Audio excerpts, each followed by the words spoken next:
the doctors just came to me and told me that, do you know you have an aneurysm? I said, what is aneurysm? What's that?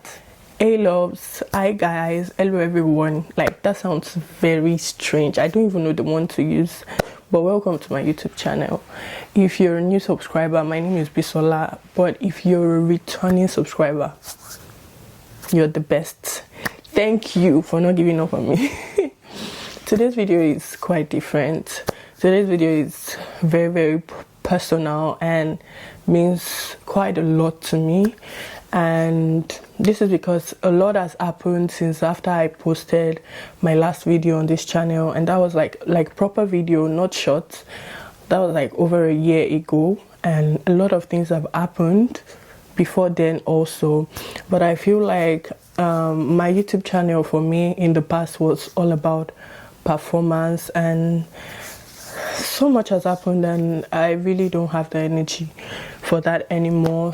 And I just wanted to share this because I know that there are so many people that are going through the same things that I'm going through but can't talk about it, or don't actually feel seen, or can't just get somebody that resonates with them. And I just feel like this is my channel, so this is my platform. I think I should be able to talk about things and not feel judged, just my own little space. I've struggled quite a lot in this past few years with my health, and I started in 2020. I used to have this like throbbing back pain, and I used to feel very fatigued, and like my hands were white, my eyes were white, like I had I was anemic. That means I had low iron, so I just thought it was low iron because I was always dizzy when I just bend my head. I kept going to my doctor complaining about the back pain and the way I was feeling very tired and weak. She would just give me this injection on my back to make me feel better, and maybe it's a placebo effect, but I kind of just feel better after that, like my back right there. So I kind of just feel better after that, but I'll go again after 2 weeks, and I'll go again after 3 weeks, and she just kept giving me that injection. Then she decided to do like a blood work on me, and she told me that my inflammation marker was very high. I didn't know what that meant at that point in time. I didn't know what I mean at that point in time, but she kept saying, I just don't know, your inflammation marker is actually too high for your age. I don't know what's happening. So she didn't understand, because that my doctor, I personally selected her, so she actually knows what she's doing, but she was really confused, and I was confused too. So many things that happened in the past. Also, when I was pregnant with my son, they also told me my inflammation markers was high. I didn't know what it meant at that point in time, but my pregnancy was a very difficult one, so I just thought maybe it was that. And after I had my baby, my iron was also extremely low, and I think most women deal with that when they are pregnant. So I just decided I was just using iron supplement, and after I had my baby, I was still on a very high dose of iron supplement, but it would relieve me, then it would come back again. I noticed I was always extremely fatigued, so my doctor always just gave me injection. Let me know, boy, we talk. My doctor would give me injection and give me medication to just make me feel better. But sometime around 2021, around April, I started falling really sick. Like I would notice that my heart is really pacing very fast, and I thought it was just panic attack. Maybe I had anxiety because I was going through quite a lot of stress then. So I would just go to the store and buy anxiety medication and use it, and it will help me sleep. But still, the pacing was getting worse, and I started losing weight in 2021. I lost weight like drastically, very fast. I lost weight, and I just knew something was off with me. I started breaking out a lot on one part of my face. I kept going to my doctor that I think I'm sick. She would just give me medication. At a point, she sent me to one hospital around here, because you have like a doctor office and you have the main hospital. But she sent me to one hospital, and the hospital was like, today we can't run a test on you. Are you going to come in 1 month? And I just concluded that I'm not just interested in this, like, and the throbbing pain was still there, but I always found a way to sleep that I don't feel this pain that much. And I just noticed that I didn't have energy at all, and I would sleep on the bed and sleep very, very deep. Like, I would sleep so deep. I thought it was the anxiety medication I was taking, but it was actually not that. I would sleep very, very deep. Like, they would have to bang the door for me to wake up. And I just knew something was off. But I just kept pushing and kept pushing. Then, I don't know, I think I started having a headache. I can't remember well, but something was just very, very off. And one day, I was in the sitting room, and my partner was there with me. And I just noticed like a sense of, like, I could not articulate my thoughts anymore, and my mouth started to, I don't know how to, like, turn to the right side or to the left side. Then was it to the right side? And I started to signal to him that I can't talk. I don't know why I can't talk. And first it was like, why can't you talk? I said, I can't talk. I don't know what's happening to me. And it was like, what's happening? Should I call the ambulance? I said, I don't think calling the ambulance, just drive me to the hospital. And by the time we got to the hospital, I couldn't use my right hand because they asked me to write and sign, and I couldn't sign. The pen started dropping from my hand. And mind you, I've been having this fatigue and anemia for like years, but I didn't feel like it was anything. I just felt okay. Maybe I'm just meant. I'm not just meant for hard life. Do you get what I'm saying? So the pen started to fall off my hand, and by the time we got to the hospital, when the lady saw the pen fall from my hand, and my leg I started to drag my feet. So it was like one side of my body, as this happened in May. Like, I had to drag it in May because the doctor couldn't find out what was wrong with me. So after that stroke happened, it was when I got there that the doctors told me that I just had a stroke. And as at 2021, I was just 25-year-old. It was crazy because how is a 25-year-old having a stroke? And I was so scared for my life. And they just started carrying me, and I couldn't use my hand. I couldn't use my right legs. And I also couldn't talk well. I was talking, but it wasn't coming out clearly. So my partner also started panicking. He called my mom. So it was crazy. So the hospital started taking me from echocardiography to CT scan to this to that to MRI. And I remember one time when I was pregnant, they told me to do one MRI scan because I was extremely sick. I lost 10 pounds. It was 10 pounds. I lost 10 kilo when I was pregnant with my child, but they just thought it was just pregnancy, you get. But when they wanted me to do that MRI, at the time I was pregnant, I was very afraid of that machine, so I didn't do it. I said, no, I want to go home, please. I want to go home. So they just thought, oh, because she's pregnant, maybe that's why she's scared. But this time around, I didn't have a choice. They forced me because I was not even myself, so I didn't even know how I got there. So after doing all of that, God was so good to me because thank God I got to the hospital on time and it had not become worse. It had not affected any part of my brain. So because they did this CT scan and they told me my brain was okay. but they gave me some injections. So I started feeling my hand a bit. I started feeling my leg a bit, because then everything was numb and my mouth was also numb. I started feeling my mouth a bit, but later they just came to ask me, because those were the emergency doctors. I was not in the ward yet. So they just came to ask me that, do you know you have an aneurysm? I said, aneurysm, what's that? So they just said, we're going to transfer you to the ward now, because we think we need to do a lot of checkup for you, a lot of tests and checkups. So they just transferred me to the ward. And I remember it was so crazy, because the ward where they put me was like the emergency ward, maybe ICU, I don't know what they call it.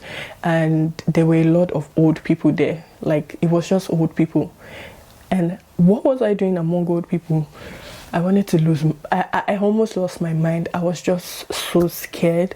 But I was also glad, because I was beginning to feel my hand, feel my legs, and my words were starting to, still slurred, but it was starting to come out like a bit. So after that, after that, I was at the hospital, and I was in recovery. They kept doing different tests for me, but they didn't know what was happening. Because why do I have an aneurysm? I'm going to explain an aneurysm to you. An aneurysm is like, for example, the human blood vessel, the vessel that carries blood from the heart to every part of the body. One part of my blood vessel was bulgy.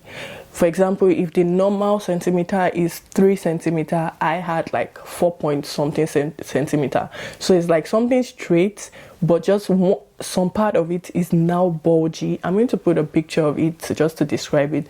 So that means there's been a lot of pressure that one part of my aorta that carries blood from my heart to every part of my body, some part of it, 2 parts of it were enlarged. So that's what an aneurysm is called. And if not found on time, it can lead to, like, it's crazy. Like, it can, if not found on time, it can lead to death. It can, like, there's so many horrifying stories about it on the internet. And when I went to read that, I was so scared for my life. And they told me not just one aneurysm, but I had 2 aneurysms. And I cried that night. I cried, and I was in the ICU, so I couldn't really see my partner. I think it was the ICU before they transferred me to a reward. Yeah, it was the ICU.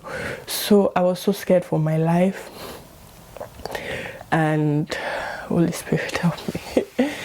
So after that moment, they kept on carrying me from the neurologist to all the cardiologists, to everything, every part of the hospital. They kept doing tests and running tests, and doctors kept coming like a lot. They wanted to find out why a young girl like me would have a stroke and also have 2 aneurysms. And there I was confused, not knowing whatever that is happening. So after a week, I felt better. I could walk, I could talk, because they had treated me. So after a week, I told them, could I go home? I'm fine. They said, you have an aneurysm, and we don't know why the aneurysm is there. What made it happen? We do not understand what is going on. So we need to know. And my husband then told me that, okay, just stay for 1 more week. Like, yeah, you're fine, but they feel you're not fine because you were in the ICU for like 2 days or 3 days, and they kept watching you, and your blood pressure was dropping. Like, my blood pressure was dropping. At the point, my blood pressure was like 80 to 50 or so. It was so low, so they would put my leg up on something so that blood can get to my brain. Like, it was crazy. So my partner said, just stay for 1 week, let them run every test they need to, because the doctors were like, if you go now, then if anything goes wrong, we know that you are going to be following up with the aneurysm, but if anything goes wrong, we are not going to take responsibilities for it. So I said, okay. I stayed in the hospital for 1 more week, and finally, like 2 days before I was discharged, they took me to the rheumatologist. And when I got to the rheumatologist, they did some crazy tests, like put some things around my neck, under my arm, and just did some like serious blood test for me. They took my blood also, and they came to meet me, and they told me, we know you have Takayasu arteritis. I said, what is Takayasu arteritis? Arteritis. This is not funny. This is not funny. This is a very serious issue for me, but I just cover it up. When I'm very upset about things, I tend to, when things are when it's too much for you to cry, I think smiling is just the best thing. So they just told me that you have Takayasu arteritis. I said, Takayasu arteritis, what is that? So they told me, okay, it's an autoimmune disease that affects the biggest vessel of the body. So it gets the biggest vessel of the body inflamed, not just the biggest vessel, but its branches. And the biggest vessel of the body is the aorta. The aorta is the one that carries blood from the heart to every part of the body. And that's like the main vessel of the body. And they said, they told me then that my vessel is so inflamed that because it has not been treated, that they don't know for how long I've had it. So they asked so many questions that, but there's some things I experienced. They were just asking me questions. But I was just crying because I didn't understand what they were saying. Like, what do you mean I have Takayasu arteritis? So they told me that your aorta is so inflamed, and because of the inflammation that you developed an aneurysm because it was not found out on time, and your heart was overworking itself and putting pressure on the aneurysm because it was bulging. So they explained all of that to me. So that's why they told me I had 2 aneurysms, one ascending, one descending. So the ones that they found was around here, the chest area, very, very close to the heart. And my world shattered. Like, I can't even describe it. My world literally shattered because I was like, what is this? And they told me, we're going to put you immediately on steroid, and because steroid is going to suppress your immune system, because Takayasu arteritis is actually your immune system fighting against your body. So the part it chose was your aorta. So I told them, what could have caused this? What happened? How? And they said they don't know. And this Takayasu arteritis is a very rare disease. It happens to 1 to 2 people in a million people. So it's very extremely rare. And it's crazy. And I was like, why me? Why did Takayasu arteritis choose me? What did I do? I don't know much about medicine, but because of everything I've experienced, I've done a lot of research. So, but steroid it helps, but it has a lot of bad side effects. Like, then I gained moon face. Like, my face was so puffy and so big, and I was having water retention. I was extremely depressed, which could also be from my situation and also be from the medication. So a lot of things was happening with me then. But I started from 80 milligram as a then, but it really helped because the heart palpitations stopped, all the pain. Then I used to feel pain on my hand, under my armpit. Like, my lymph node was always swollen. I used to have constant pain on this side of my neck because that's where the carotid artery is, and it's very close to the main, like, it's part of the branches of the aorta, the biggest artery of the body, vessel of the body. So it was quite a lot for me then. I lost myself. I was like, how do I live with it? And the funny thing is, my rheumatologist told me that people get to remission where they don't have to use drugs again, but I'm not promising you that, because some people just live with it for the rest of their life, and after like when they turn maybe 40 or 50, their immune system just slows down, so the Takayasu arthritis just leaves. And I was like, really, how will I live my life like that? I don't want to live my life like that. Never want to live my life like that. But I'm also grateful to God for the fact that the aneurysm was found on time.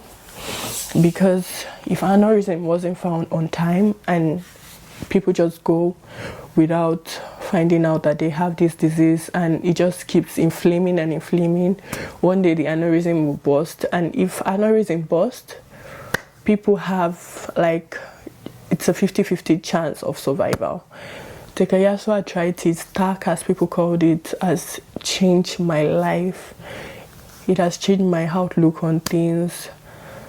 It has changed how I work with my body, because at that time I was restricted to the things that I could carry. I could lift weight, but I could not strain myself. I was told not to go on roller coaster rides till the aneurysm is treated. It was a lot. It just felt like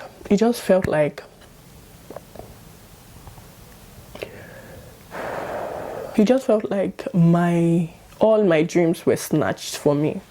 That was how I felt. I felt like all my dreams were snatched from me. I felt like everything I loved doing, now I'm restricted. I can do them, but I'm restricted to doing a lot of things. I'm not going to cry on this video. No, I'm not. So after that, it's been from one doctor's appointment to the other, And one of the reasons why I'm doing this video is when I found out I had Takayasu arteritis, I went on YouTube to try and find out because Google just gives you bad news. You already know that. I tried to go on YouTube to search women struggling with this, because it affects mostly women. I went on YouTube and I didn't find anything on Takayasu arthritis, and I know there's a lot of people struggling with this disease, and it's a chronic illness. When people see you, they're like, you don't look sick. Yeah, you're not supposed to look like it. It's an invisible illness, and some days are good and some days are bad. And the good thing is, steroid helped me a lot. It slowed the progression of the disease. It literally slowed it. I've seen ladies who struggle with Takayasu arthritis that literally do not have to use drugs again after they used steroid for years, though they used it for years and used it with another. There's one drug called Actemra. Now I have to take injection once a week. It's crazy. It changes your life as you wean off prednisolone, because long-term use of prednisolone is extremely bad for your health. So they look for alternative medication that will not react poorly with your body. So that's why I got the Actemra. That's what is Actemra? It treats vasculitis, it treats rheumatoid arthritis, and all of these rheumatoid arthritis, Takayasu arthritis are all vasculitis diseases, because they affect the vascular parts of your body. So I've been on that for 2-3 years now, and it's been helping because there's no active inflammation, but still few damage has been made, and which I had to fix. A year ago I had a stent placement in one part of my aorta of the artery, because Unknown to me, the pain I was feeling then, that my doctor kept giving me injection on my back thinking it was just muscle pain, was not muscle pain. It was the aneurysm. It was touching part of my spine, which was causing me pain because that place was quite inflamed. You know, when something swollen keeps touching this thing, the spine, then it becomes very inflamed. And my vascular surgeon told me that because I was beginning to feel pain, that is something that I should have known for a long time, that because I was beginning to feel a lot of pain there, it's best to treat it so it doesn't rupture.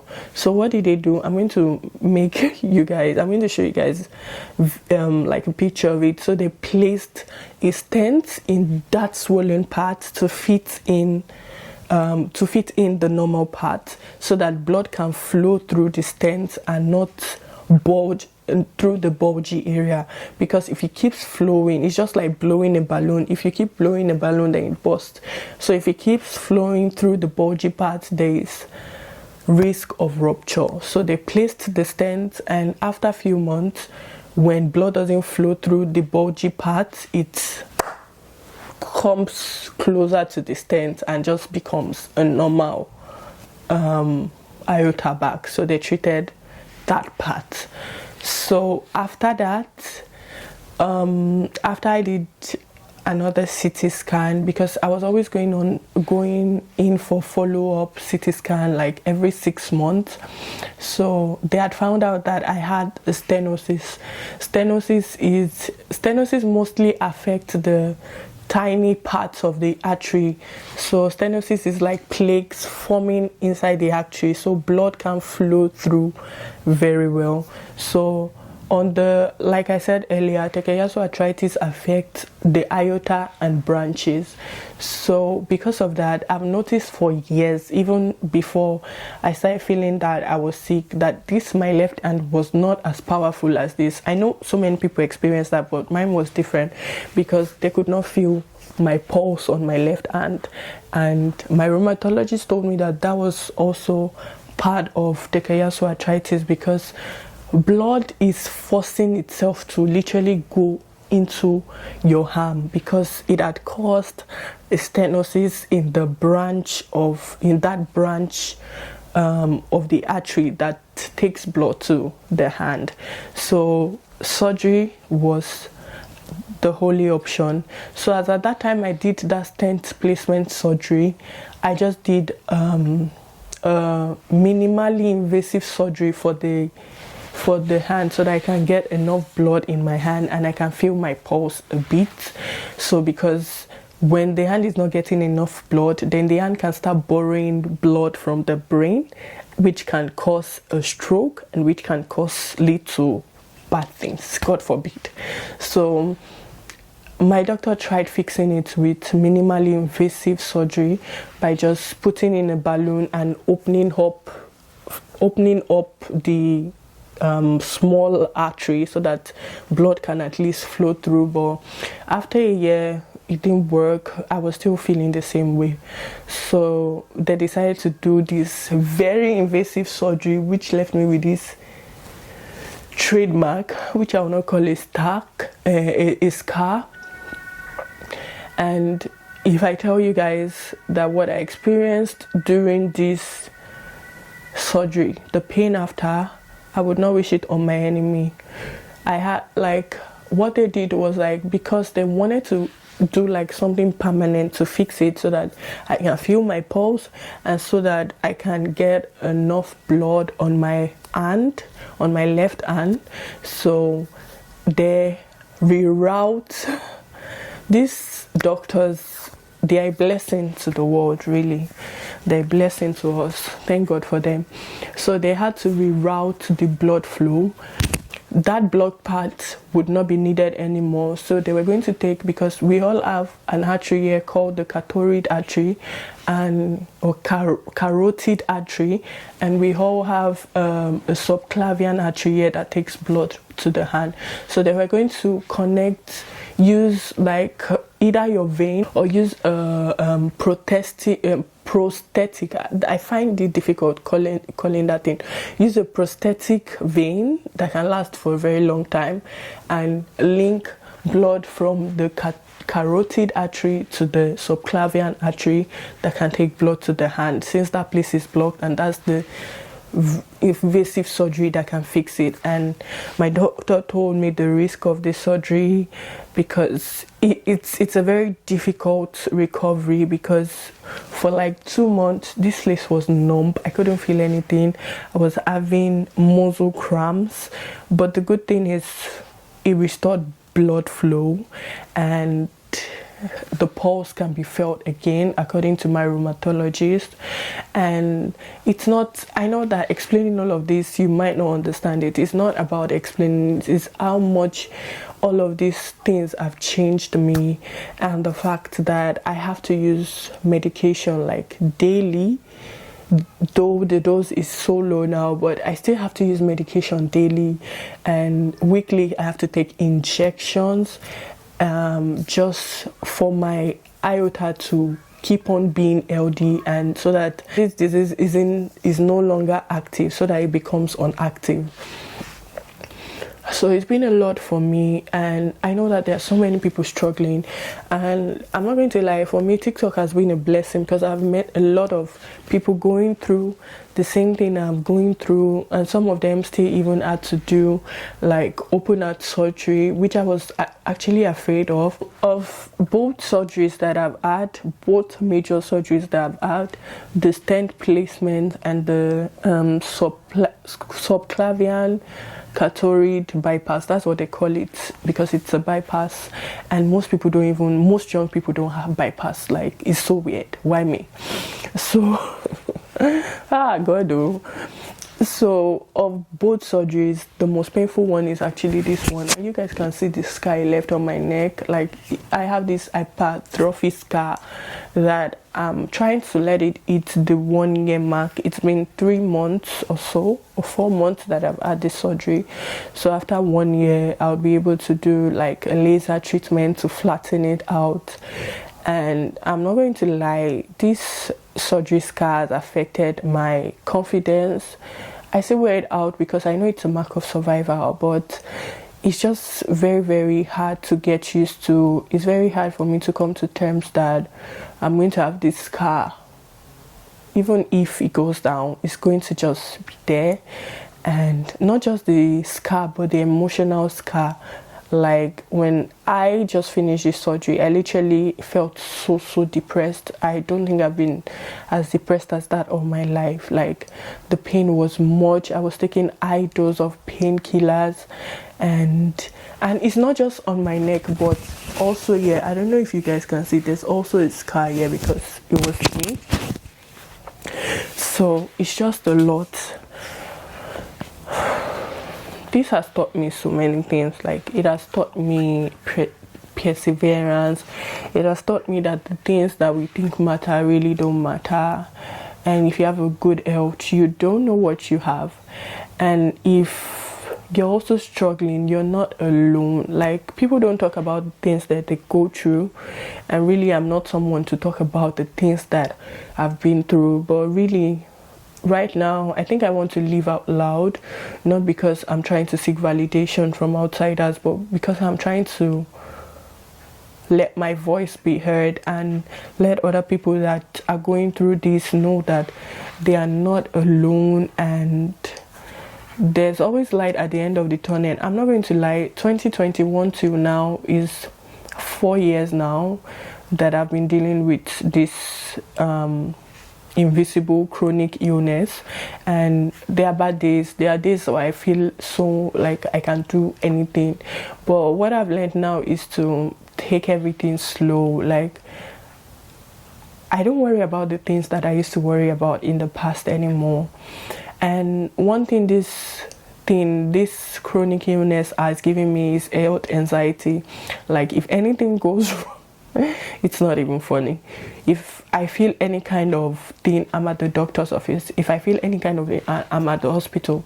And I'm sure my doctors at times feel like I'm going crazy.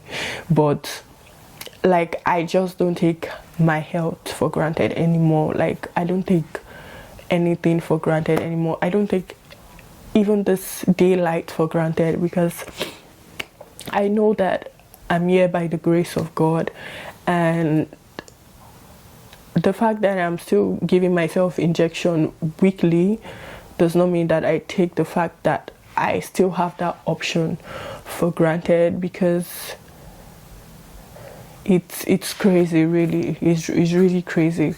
That's taught me a lot. Most people that found that they had Takayasu arthritis was just discovered during routine checkup, or when they had a stroke, which is terrible.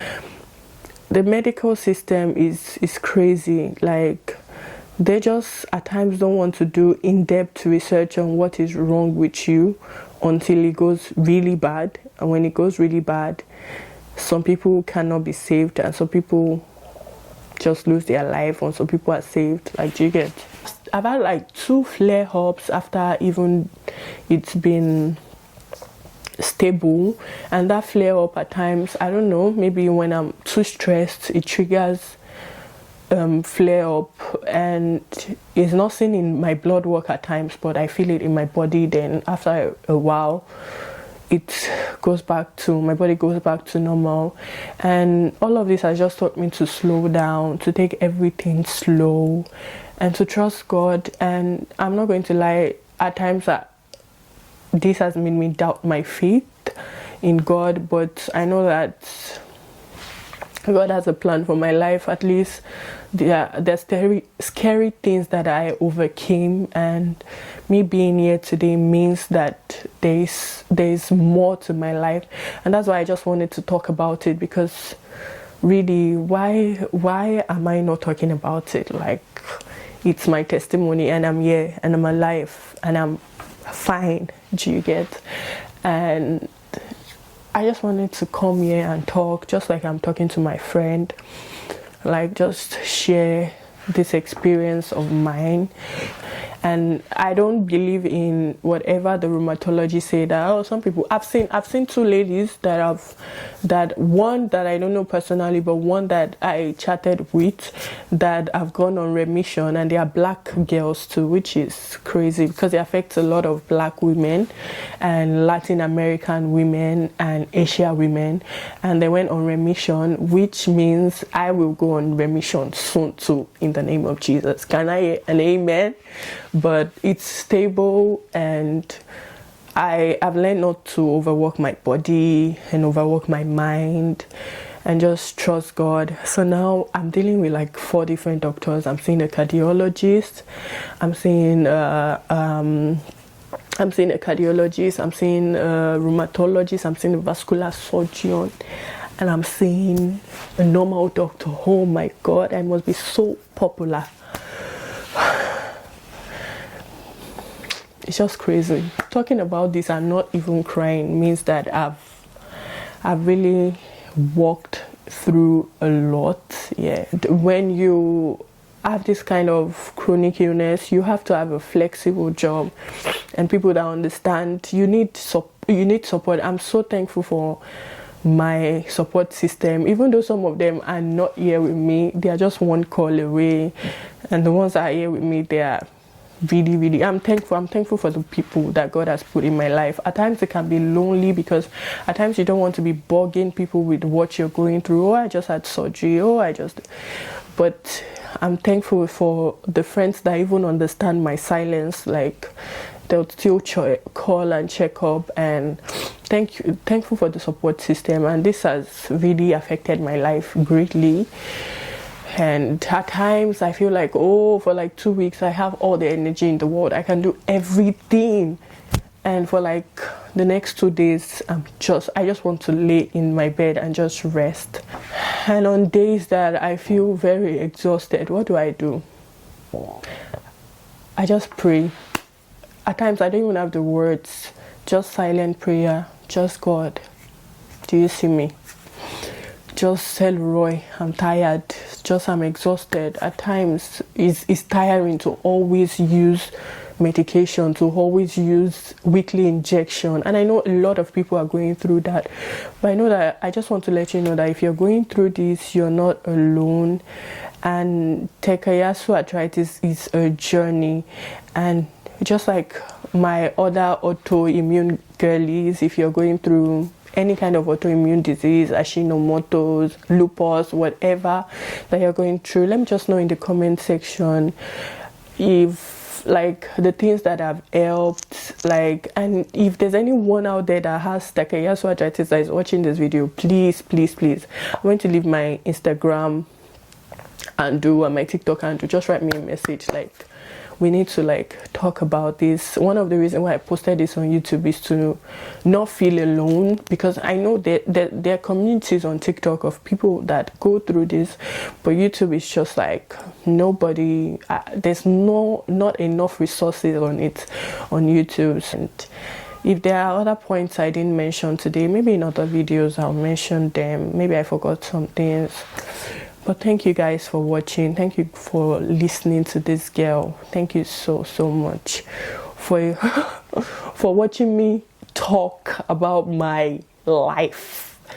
And my video is going to change quite a bit. I'm going to be doing more of sit down videos. I'm still going to do those contents you love, like makeup and hair, and it's just going to, this video is just going to be my oasis. Just know it's going to be my oasis, or not just mine, our oasis, our space. Do you get? We're going to build a community, and it's going to be beautiful. So if you like this kind of video, please don't forget to hit the subscribe button and like, encourage me. YouTube for me is something that I love doing, and because of everything I've been through, it kind of held me back. But right now I just want to live. I just want to enjoy every part of my life, career, child, family, health, everything, everyone that is important to me. I just want to be present and trust that God is not done and is still in the business of healing, not even remission, disappearing everything. Can I hear an amen? Thank you guys for watching my video. I'll see you guys in my next one. Bye.